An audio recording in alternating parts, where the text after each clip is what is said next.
तो चैत के महीना बा तो हमरा से पूछत है हसुआ के पेट धराई हसुआ के पेट हां है कौन गलती कोई पहिला भेंट में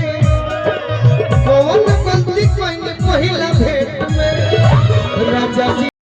दरद होता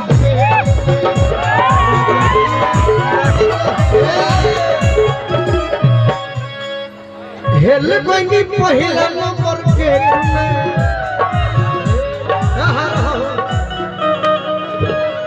बड़ी तनी छोट करतिया गबड़ा देते हमारे तहरा में थोड़े होने में जय जय भगवान परस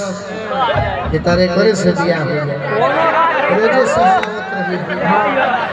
हमार तो रात भर के मजबूरी बा कि कसहु काम निकाले गलती ना नु भैया कहत देख के हेल कोई पहिला नंबर गेट में राजा जी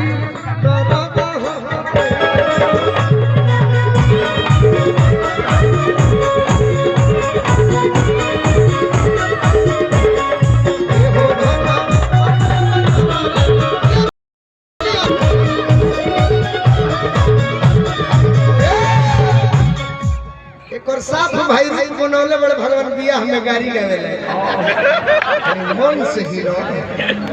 कि ए हो धन पागल बनौले